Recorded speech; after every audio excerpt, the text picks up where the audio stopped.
Hello, and welcome to video 6 of Module 3, the 5-number summary. In this video, we'll be discussing a common way of summarizing values in a dataset. Let's get started. In order to find our 5-number summary, we'll be using the same method that we used in order to find percentiles back in video 5. If you'd like to review that technique, please watch that video now before continuing. The 5-number summary is a summary of 5 numbers. Very clever naming here. The 5 numbers in particular are the minimum, Q1, the median, Q3, and the maximum. Now, the minimum value is the smallest value in your dataset. Q1 stands for the first quartile. In other words, that's going to be our 25th percentile. The median, as we know, is halfway through our dataset, so you could think of the median as Q2, or the 50th percentile. Q3 is the third quartile, or the 75th percentile. And if you like, you could think of the maximum kind of like Q4. When we think of quarters, we generally think of 4 things, so you could think of the maximum as the 4th quartile.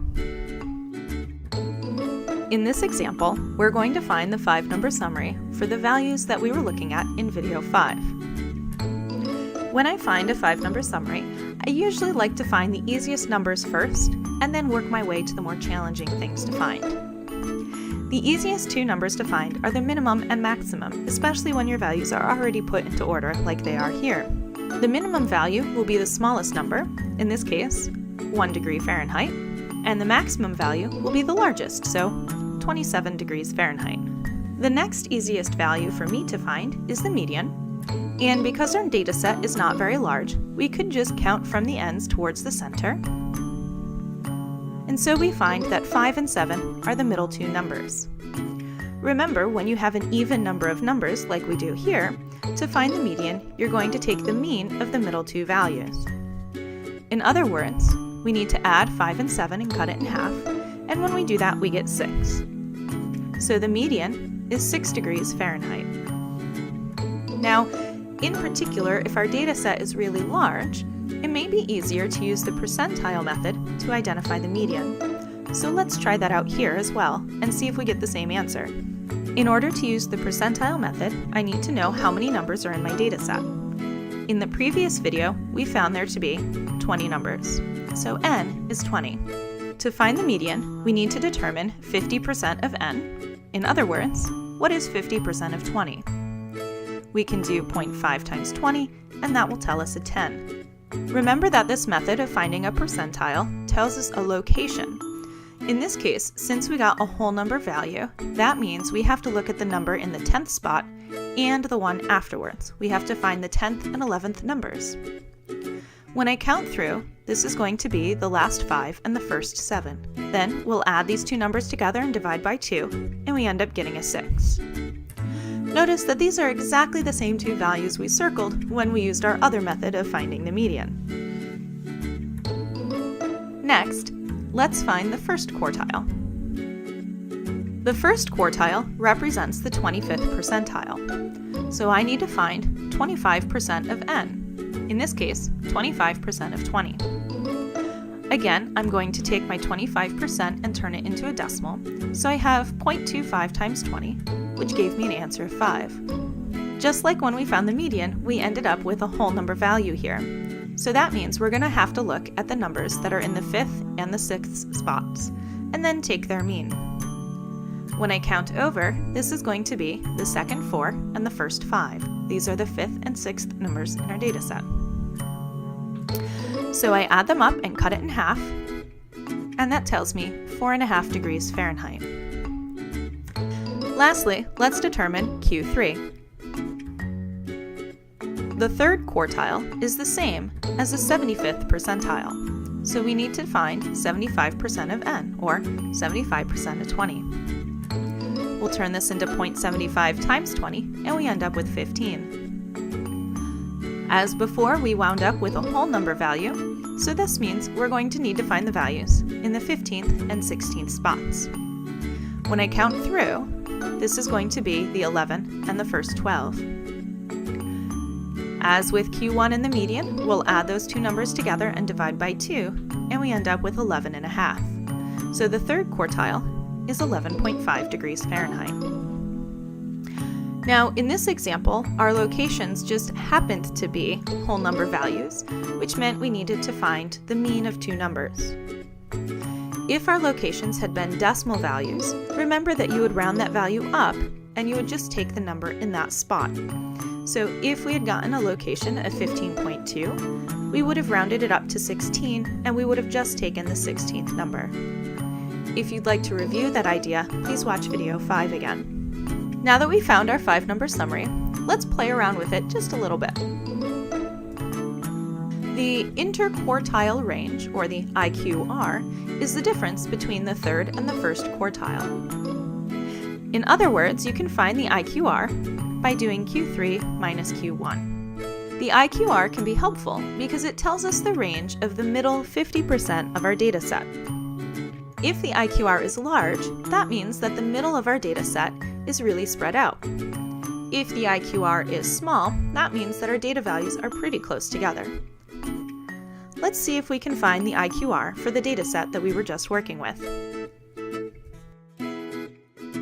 To determine the IQR, we're going to need to subtract the third quartile minus the first quartile. In this example, that means we will need to subtract 11.5 minus 4.5, and this will give us a 7. This means that the IQR for this data set is 7 degrees of Fahrenheit. In other words, the middle 50% of our data set has a range of 7 degrees of Fahrenheit. Now, we can use the 5-number summary and the IQR to help us define, in a meaningful way, which values in the data set are outliers. In other words, we'll be able to give a definition to what it means to be really different from a data set. We haven't really had a method for doing that before, so the IQR and the 5-number summary will allow us to do this. Here are the steps we'll need to complete. In order to identify outliers, our first step will be to find the IQR. Then, we'll use the IQR in the first and third quartiles to determine the outlier boundaries. The lower boundary is the difference between the first quartile and 1.5 of the IQRs. The upper bound is the sum of the third quartile and 1.5 of the IQRs, and we'll talk about what this means in just a moment. Lastly, anything that is smaller than our lower bound or larger than the upper bound are going to be the outliers. Before we do an example, let's see if we can visualize what this is going to mean. Suppose this is what my 5-number summary looked like. And let's assume that these are the positions of the values on a number line. In this case, we can see that the Q1, the median, the Q3, and the maximum are all pretty close together, but the minimum appears to be kind of far away.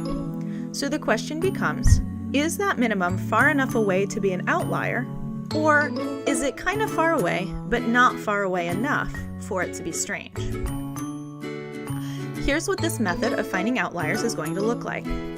First, we need to identify the difference between the third and the first quartiles. Visually, we can represent this with this little pink bar. So the pink bar represents the difference between the Q3 and the Q1. Now, when I look at my lower and upper bound, I notice that they don't just use the IQR, but they use 1.5 times the IQR. What this means is that when we think about where we would expect values to fall, what would be an acceptable wiggle room, if you will, we're going to expect them to be within 1.5 of this distance, of this pink bar. To visualize that, I can take half of that pink bar and tack it onto the end, and that represents 1.5 IQRs. To get the upper boundary, I would take that pink bar and add it to Q3. So anything that falls within that pink bar is going to be an accepted value. In this case, we can see that the maximum is within that range, so the maximum is not an outlier.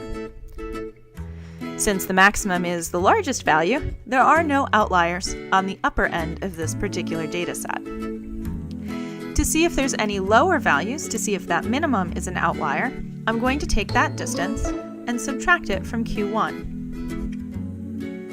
In this case, anything that's within that pink bar is going to be considered within the acceptable range. Since the minimum is outside of that range, the minimum is indeed an outlier. It's below that 1.5 IQR from the Q1. So let's see if the data set of temperatures that we've been examining has any outliers. Here we have the 5-number summary and the IQR that we determined earlier.